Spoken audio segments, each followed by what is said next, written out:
All right, joining us today on Pirate Radio Live, former Pirate and I guess now former Pirate color analyst, Kevin Monroe. Big smile on his face today. Great day for the Monroe family. He joins us here on the show. Kevin, how you doing, man?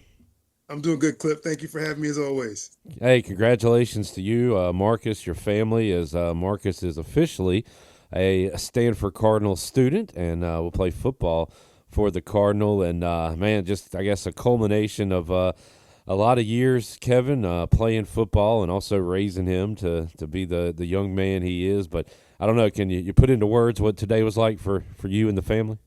Listen, I said it on social media, but honestly, it's one of the best days of my life. I hate to sound so sentimental, but it's the culmination of having a son that you put into sports, that you want to go to college one day, and all of that combined, he gets to play and go to one of the best universities in the world for free.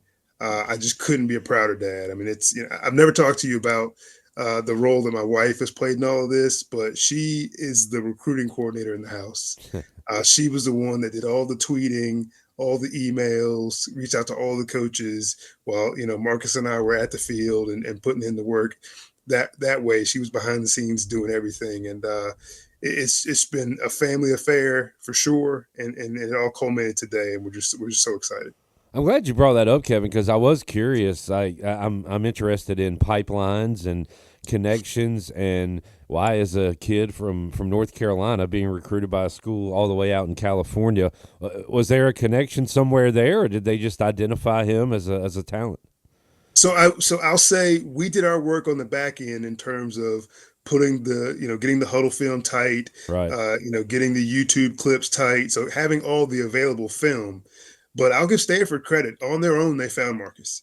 Stanford is one of those schools that recruits nationwide because of their high academic standards. They have to go find the best students first, and then the best student athletes second, right? Because he had to apply like a regular student, which is kind of crazy. Obviously, there is some sway in the athletic department in terms of you get priority to get in, but you got to have the right SAT score, you got to have the right GPA, and so they look nationwide. They probably have out of 100 kids on the team, now down to probably 85 or so scholarship guys, they probably had 30 East Coast guys. And so they recruit nationwide. And so they found him on film. And then once that happens, other people in maybe in the same conference or in the same region will start to find you. So not too long after Stanford offered, Cal offered, right, which is just down the road because they didn't want their enemy to have a good player. So those type of things is the way it works in college football.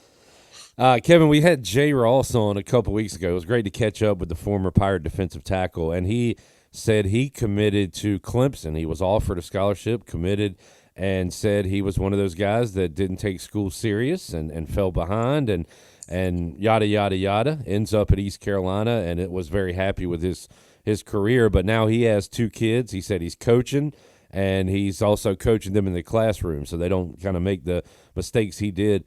The old cliche, and it's not a cliche, it's true. If you want to play, you got to take care of business in the classroom. Is that something you had to instill in Marcus, or did he have that on his own coming up? Well, listen, it's been said that athletic ability has a lot to do with DNA, and I think academics and education is a lot of that as well. I'm a smart enough guy, but my wife and her side of the family, there's lots of doctors and engineers over there, and so I think some of it came natural.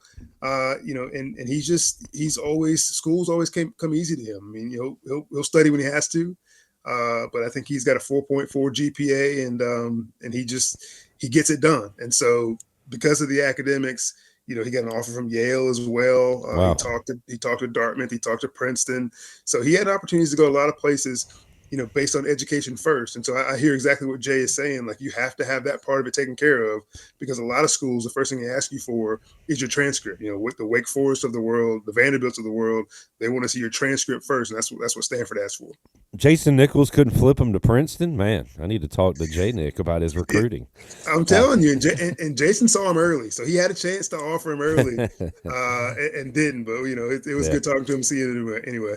No doubt. One more, Kevin. I've seen the pictures of Andrew Luck around you and Marcus and the family, and I sent you that video a couple weeks ago when I saw it of him doing an interview on the sidelines, and Yeah. there's a fumble. He's like, ball, ball, ball.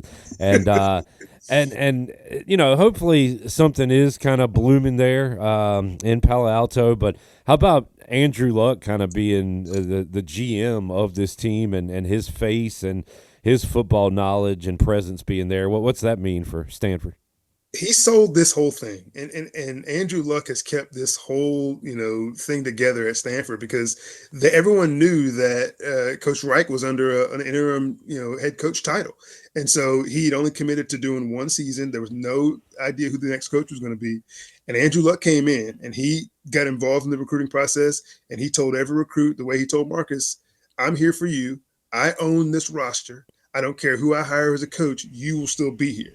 It kind of starts and ends with me. I'll handle the revenue share money. I'll handle all that, and I'm going to hire the next coach. And so, consider it stable here because I'll make sure I put a good staff around you.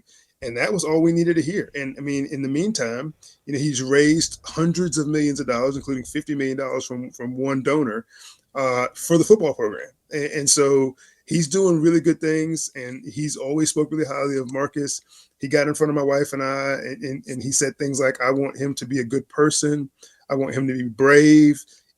Just all the right things that parents want to hear, right? And so it was less about football and more about the well-rounded person that were going to make him on campus. And so, yeah, I couldn't speak more highly of Andrew Luck, and I'm so excited to be a part of Marcus learning from him, but also obviously all the connections he has in the NFL if Marcus wants to go that route one day.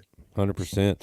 And I didn't really think about the being away from home because Kevin, you went from J.H. Rose to East Carolina, a little bit of a bigger distance from Carolina to California, but sounds like you seem very comfortable sending Marcus out there. And man, happy for you and the family, Kevin. That's awesome stuff. Yeah, more comfortable than I thought I would be. I mean, right. I'm not a big flyer. I fly a lot, but I don't like to fly longer than like 2 hours. And this is a much longer flight than 2 hours. But I felt so comfortable out there. The visit that we took and all the conversations with the coaches, it feels like home for him. And he's the kind of kid that needs to go and become a man, outside of Raleigh, North Carolina. He's been here his whole life, and so I'm excited for him to do that. You need to get the Monroe bus like John Madden had the Madden bus, the Madden Cruiser, I think they called it, and just go around the country. Let's talk a little Pirates, Kevin. Man, we don't see many 8-win seasons here at East Carolina in the regular season. So how about the job Blake Harrell did? And you look at the schedule and say, well, they did what they were supposed to, kind of. They took care of business. But for him to build up the team to put them in a position to be favorites in all these games and to beat the teams they were supposed to beat, impressive season for Blake Harrell and the Pirates this year. Oh, there's no question. I think he's got the most amount of conference wins in one season. The first team since 2018 or 2019 with 8 wins in the regular season. I was lucky enough to be a part of a 9-win regular season team, so I know what that feels like to go and win. Double the amount of games that you lose. It's a good feeling. And Coach Harrell, what's he got? 13 wins. Something like that in the 2 years he's been here. It's just really impressive. It's to the point to where when the Pirates roll out against a team that they are favored to beat, they usually beat them. Yeah, we'll take out the UTSA game. That was a blip on the radar. I don't know what happened there, but it seemed like they wanted it a little bit more than the Pirates, and they beat us up a little bit. But they bounced right back, the very next week and went out and took care of business. And I couldn't be more proud of the program and the things that they got going right now. And I'm excited for the bowl game. But yeah, I mean, they're in great shape because under Coach Harrell's leadership, and who knows what happens with the staff in the offseason. Hopefully, he keeps all of his coaches. But it's just exciting to see what they've done thus far. Well, you hit on it earlier, Kevin, talking about Andrew Luck and how he has everybody under the belief that, hey, this thing's going to be stable no matter who the coach is and what happens. And you said there you believe in this ECU program. I guess that means you believe in Blake Harrell because we don't know what the roster is going to look like next year. We don't know what the coaching staff's going to look like. It's a shame, too. I mean, if we did this 15 years ago, we could start talking about bowl game and next year and what it's going to look like. But right now we really don't know. And it's a little scary if you're a fan, but it's also just what it is now. You got to go with the ebbs and flows. And look, some of our best players, Hauser, Montgomery, Anthony Smith, you can go down the list, we got from the portal. So the Yeah. portal is not all bad. There's some good in it too, and we got to identify that. But it's kind of shaky ground, but I guess you do like at least the stability of Blake Harrell being in charge. Oh, I love the stability of Blake Harrell being in charge. I think he's a great coach. I think he's the coach that this program needs. I think he will establish several winning seasons for the Pirates. And if it's his calling to go be at a bigger school one day, so be it. But I love that he's building a program right now that we can count on. And in terms of the players, I mean, you're right. I think being a Group of Five school, you're going to have to deal with some guys, hitting it big and going to get their lottery ticket. I would love nothing more than for Caden Hauser to come play his senior year at East Carolina. But I also know, he could probably make $1.5 million, $2 million in the open market. And so if that's what, is what's driving him, I understand it. If I had that opportunity, who knows what I would have done. Right. So Exactly. I respect that. But on the same token, the same way we got Caden Hauser, we'll get another quarterback, we'll get another running back, we'll get another defensive back from the portal, and we'll just keep trucking. I mean, it's Pirate Nation, and we'll cheer for whoever puts on the jersey. And so sometimes the portal can be good, sometimes it can be bad, but there's always players out there. Very easy to say. I would remain a pirate for life until they offer that money in your face, and then we'll see what your answer is. I definitely agree there. How about this? Josh Aldridge put this out yesterday. East Carolina defense first in the American in scoring defense, total defense, sacks, tackles for loss, third down defense, red zone defense. I was way off on this defense preseason. A lot of folks were. They can join me in that. But, man, Kevin, you had to be pleased overall with what you saw on that side of the ball this year. Listen, first of all, I don't like him putting that out there. I needed to stay quiet how good a coach he is. I don't Correct, need other yeah. people seeing that. But aside from that, man, you're exactly right. I mean, that they were the main question mark coming into this season was that defense. We knew that Caden Hauser would be as good as he was. We knew that Anthony Smith and Yannick Smith would go out and play ball. We knew we had 3 or 4 running backs that could get it done. We knew the offensive line was good enough to score points. So all of that we saw coming. We figured we probably scored 30 points a game. Defensively, we thought we'd have to outscore people to Yep. stay in games.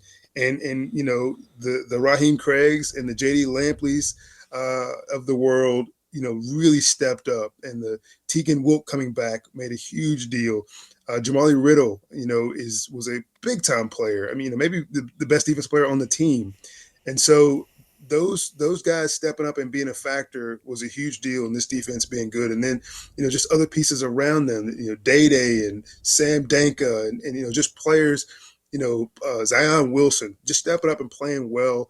Not to say we didn't expect it, but they played better than expectations. And this defense, I mean, there were times where this defense would bend, teams would get in the red zone, Yeah. and then they just would shut them down. People were not scoring touchdowns in the red zone on the Pirates, and it was impressive to watch. Kevin Monroe joining us. Do you have a bowl destination you like more than others, Kevin? I believe you and Jim and Andrew Bays are going to be on the call, right, for the bowl game together? That's the plan. Yeah. My only goal is to not be in Hawaii. That All may right. push me into a divorce if I end up in Hawaii. So I just want to be somewhere, where I can get there and back in a couple of days.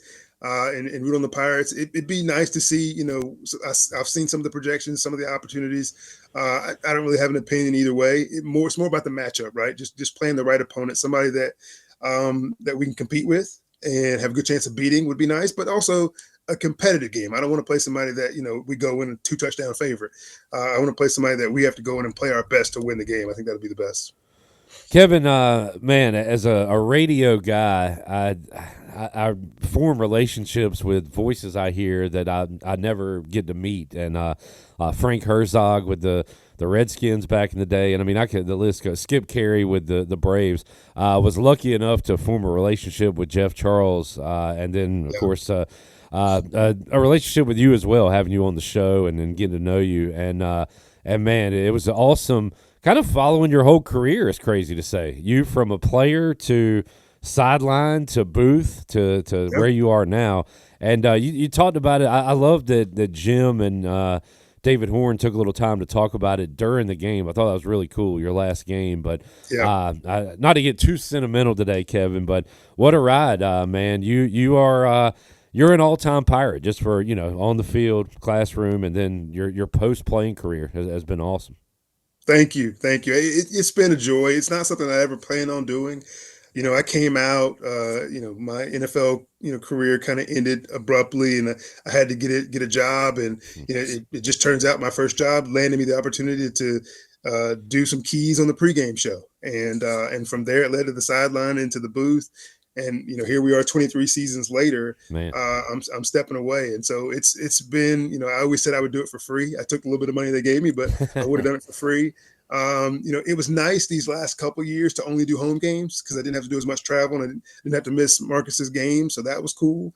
But now, I'm ready to be a dad again and be in Palo Alto or be wherever Stanford is, man. But yeah, I've loved doing it. And when I started doing it early on, people like what I had to say. They liked the fact that I wasn't afraid to get on players, get on coaches, and say what I saw and not try to sugarcoat it, man. And once I realized people liked hearing what I had to say, then I was happy to say it, and that's what's lasted me this long. All right, ball out forever, Kevin Monroe, and no flags on the field will be a call forever. We'll know. And by the way, folks, there's another Monroe, and East Carolina is aware of him, so that's right. That's positive news, right? That's great news. They got in on early, his first offer, and man, he's a heck of a player. I don't know, where he'll end up or how he'll end up in terms of size and speed and ability, but he's going to be a good one. Kevin, real quick, should we take the Cowboys seriously as NFL viewers? Should we take them serious because they're doing some things right now? I'll say, like every offseason, Cowboy fans say we're going to the Super Bowl. I say next year, watch out. I don't know if they've got enough in the tank to make the playoffs this year. They dug themselves a little bit of a hole. Sure, they can win out, but that's hard to do. Even when you play bad teams in the NFL, every now and then a bad team will beat you. Right. So I like that every game is going to be fun to watch from here on out. But next year, watch out. It's sad, but now my only goal is to ruin yours and Brian Bailey and everybody's Christmas. That's my only goal right now. So I'm the Grinch, I guess. Kevin, congratulations on an awesome day, man. And we'll keep in touch. Want to keep getting you on the show and talking football with you if we can. We appreciate you joining us, man. And happy for the family. Congratulations. Clip, you've always been great with me, always giving me an opportunity on the air to say my piece, and I appreciate that over the years. You've done a great job. I was there when in the beginning, in the early Pirate Radio days. Before me. You getting going, and so they hired a good one when they hired you, man. You've done a great job. I hope you continue to do well, and I'm happy to do the show anytime. I really appreciate it. Man, thank you, Kevin. Appreciate that, and we'll talk to you down the road, man. All right, man. Later.